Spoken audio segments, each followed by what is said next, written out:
Hello students, कैसे हैं आप सभी। स्वागत करता हूं मैं आप सभी का मेरे चैनल योर स्टडी गाइड पर। दोस्तों, आज हम पढ़ेंगे क्लास 11th की केमिस्ट्री का chapter number 1 some basic concepts of chemistry, उसका पार्ट 1.9 परसेंटेज कंपोजिशन। इससे पहले की वीडियो में मैंने आपको mole concept and molar masses के बारे में समझा दिया था। आई होप आप सभी को अच्छे से समझ में आ गया होगा।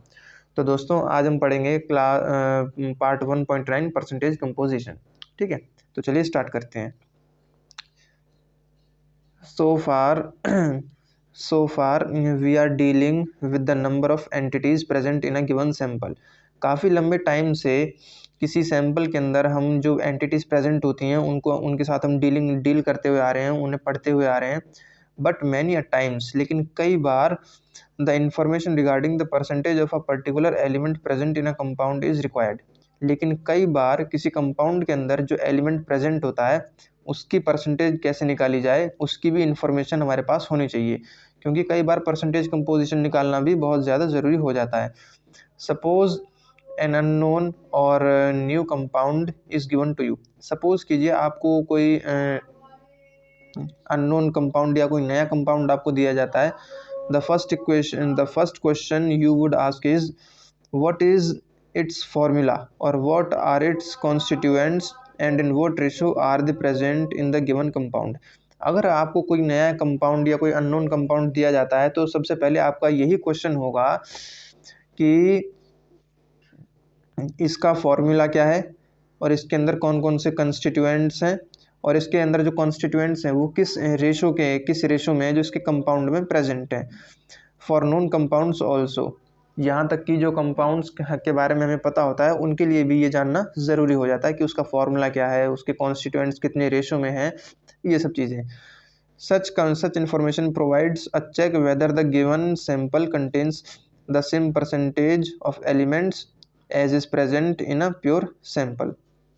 और इसी टाइप की इंफॉर्मेशन जो है वो हमें ये बताती है कि एक गिवन की किसी सैंपल के अंदर एलिमेंट्स का सेम परसेंटेज कंपोजिशन है या फिर नहीं है, जो कि एक प्योर सैंपल के अंदर होता है। ठीक है, या फिर दूसरे शब्दों में हम ये भी कह सकते हैं कि one can check the purity of a given sample by analysing this data. या फिर दूसरे शब्दों में हम ये भी कह सकते हैं कि कोई सैंपल कितना प्योर है उसको हम एनालाइज कर सकते हैं इसी डाटा की हेल्प से, जो ये डाटा हमें यहाँ पे दिया हुआ है, परसेंटेज कंपोजिशन।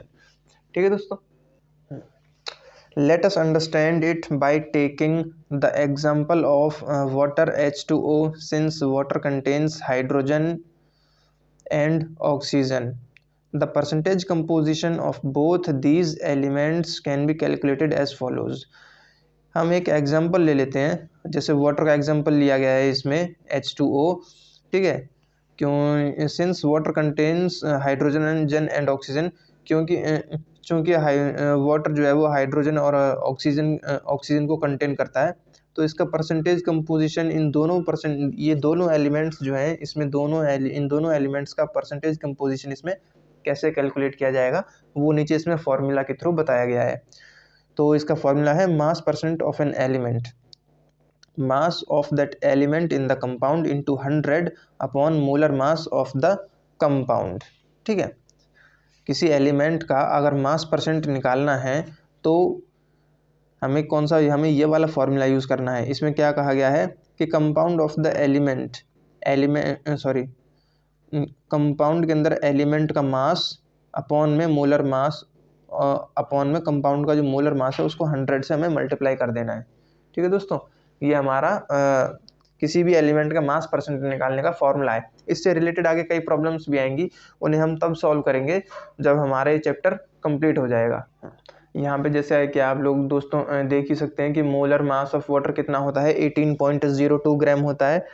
और मास परसेंटेज ऑफ हाइड्रोजन निकालने के लिए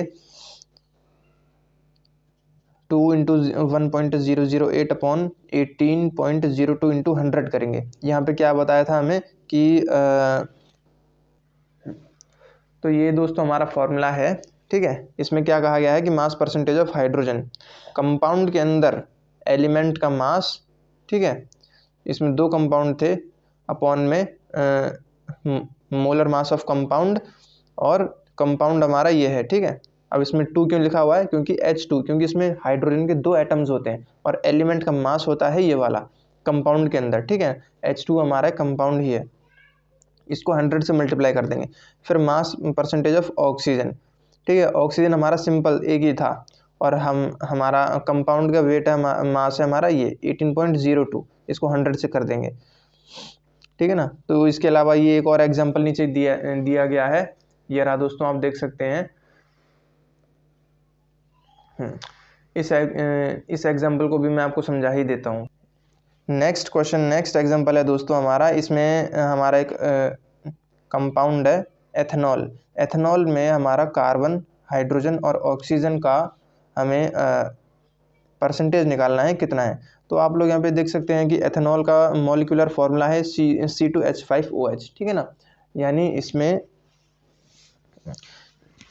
एथेनॉल में हमारे 2 कार्बन एटम्स हैं, 5 हाइड्रोजन एटम्स हैं, एक ऑक्सीजन एटम्स है, नहीं 6 एटम्स हैं हाइड्रोजन के, क्योंकि 1 इधर है और 5 इधर है, ठीक है।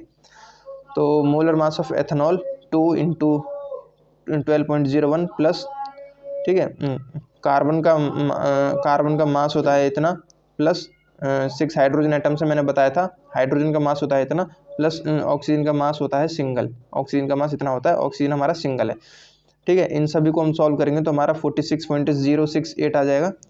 तो कार्बन का मास परसेंटेज कितना आएगा, मैंने बताया था, mass of element in compound upon molar mass of compound into 100, ये आ जाएगा हमारा कार्बन का मास परसेंट, और फिर इसी फॉर्मूला से हम हाइड्रोजन का भी मास परसेंट निकाल लेंगे, ठीक है। हाइड्रोजन का भी मास परसेंट आ जाएगा हमारा, और फिर इसी टाइप से हमारा ऑक्सीजन का भी मास परसेंट आ जाएगा, ठीक है। अब ये हमारे इधर एक सैम्पल प्रॉब्लम दी हुई है, इसको हम तब करेंगे जब हम पूरा चैप्टर कंप्लीट कर लेंगे। पहले हम इसके एग्जाम्पल ही सॉल्व करेंगे, फिर उसके बाद हम इसके क्वेश्चंस की तरफ जाएंगे। After understanding the calculation of percent of